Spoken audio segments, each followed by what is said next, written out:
आज हम लोग हल करेंगे प्रतिस्थापन विधि। दो चर वाले रैखिक समीकरण। दो चर वाले रैखिक समीकरण जो हैं उनमें तीन विधि होती है, एक वज्र गुणनखंड, विलोपन विधि और प्रतिस्थापन विधि। उसमें से हमें प्रतिस्थापन विधि आज सीखना है। ये दो समीकरण आपको दिए रहेंगे, समीकरण 1 और ये समीकरण नंबर 2।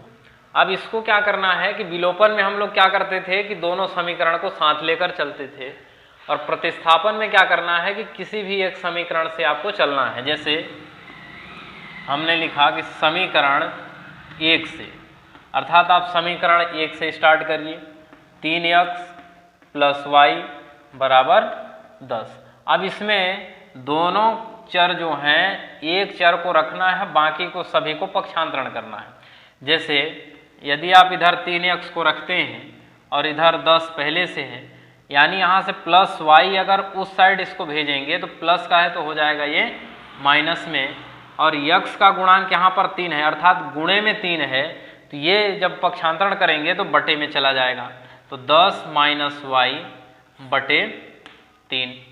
अब इससे ज़्यादा इसको हल नहीं हो सकता, तो इसको हमने माना समीकरण नंबर 3। अब ये मान उठा के आप समीकरण 2 में रखिए। ध्यान रखिए कि समीकरण, जिस समीकरण से आप चलेंगे फिर मान उसी को उठा के उसमें रखते हैं तो ये फिर कहीं ना कहीं आप फंस जाएंगे। इसलिए आप x का जो मान है वो जिस समीकरण से चलिए उसके अगले वाले समीकरण में मान रखिए। जैसे x का मान हम 1 से चले हैं तो ये मान हम समीकरण 2 में रख देंगे, तो ये लिखेंगे x का मान समीकरण 2 में रखने पर, अब x जहां है उसकी जगह पर हम ये मान रख देंगे। जैसे 2x + 2y बराबर 12। अब x का मान हम किस में रखें? समीकरण 2 में। अब समीकरण 2 ये रहा। अब जहां x है उसकी जगह हमें सिर्फ इतना मान रखना है। जैसे 2x की जगह हमें रखना है 10 - y बटे 3, प्लस है तो प्लस। अब जैसे जितने पद हैं उनको चुपचाप उसी तरह से लिखना है। अब यहाँ पर ये देखिए कि जब भी ऐसी कंडीशन बनेगी तो सबसे पहले हमें जो भी संख्या रहेगी उसका गुणा अंश में सभी के करेंगे। जैसे इस 2 का गुणा यदि हम 10 में करेंगे तो इस y में भी करना पड़ेगा। यदि यहाँ पर कोई दूसरी संख्या हो तो उसका भी गुणा इसमें करेंगे, फिर इसमें करेंगे। यानी यहाँ पर अगर 2 पद है तो जब भी ऐसी कंडीशन बने तो ये बाहर वाले का गुणा हम इन दोनों पद में करेंगे।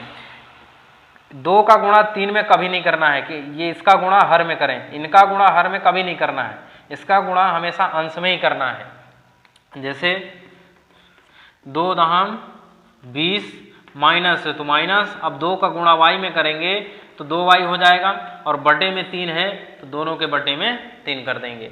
अब यहाँ पर जो जितने टर्म्स बचे हैं उनको उसी तरह से लिख देना है। अब इसको क्या करना है, यहाँ पर देखिए ये दोनों भिन्न में हैं और यहाँ पर भी, तो इसका सबसे पहले जब भी इस तरह से अब कंडीशन बनेगी तो हमें एलसीएम लेना है। अब एलसीएम कैसे लेना है? अब जैसे यहाँ पर 3 है, इसके हर में कुछ भी नहीं है तो आप चाहें तो 1 मान सकते हैं, या नहीं भी मानेंगे तो कोई दिक्कत नहीं है। तो इन पद का एलसीएम 3 होगा, तो सबसे पहले एलसीएम लेंगे, तो एलसीएम इसका कितना हो जाएगा? 3।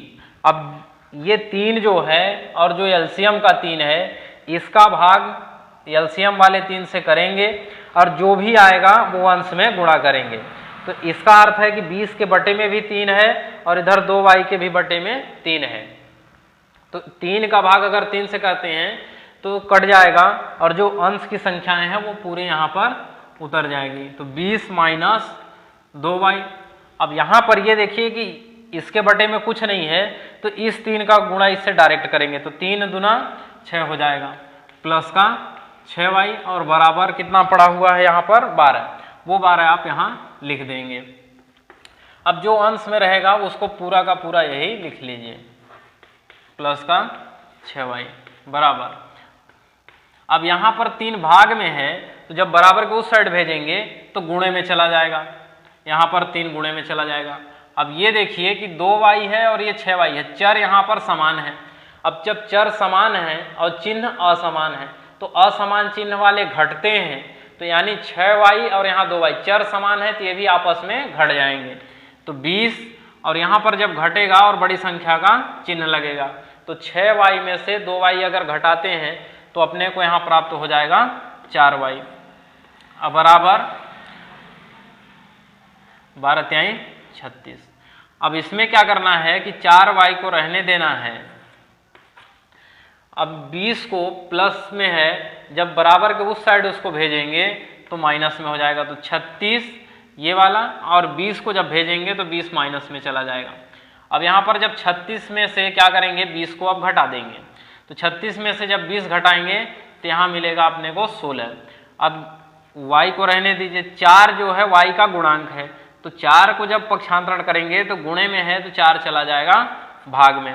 तो यहाँ से y का मान जो निकलेगा 4 का यदि भाग करेंगे 16 में तो 4 बार जाएगा, अर्थात y का मान हमें कितना मिल गया 4, y का मान 4 मिल गया। अब ये मान हमें उठा के समीकरण 3 में रख दीजिए, 1 या 2 में भी रखेंगे तब भी आंसर आ जाएगा। तो 3 में रखें तो जल्दी आ जाएगा इसलिए क्योंकि ये आधा हल कर चुके हैं हम लोग। तो y का मान समीकरण 3 में रखने पर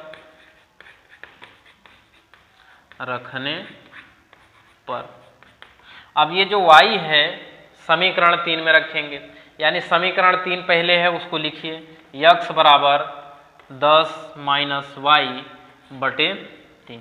अब हमें y की जगह कितना फिट करना है 4, यानी सिर्फ y को उठा के हमें 4 रखना है। तो यहाँ पर हल करिए तो 10 माइनस y की जगह हमें रखना है 4 और बटेगा 3। अब 10 में से 4 आप घटाएंगे तो यहाँ पर 6 प्राप्त होगा और 3, यदि आप इसको चाहें तो 3 से भाग करेंगे तो 2 बार में 6 कट भी जाएगा, अर्थात हमें y का मान कितना मिला 4 और x का मान कितना मिला 2। तो लास्ट में आपको लिखना है अतः x बराबर 2 और y बराबर 4, ये आपका आंसर हो जाएगा। इस तरह से आपको प्रतिस्थापन विधि हल करना है।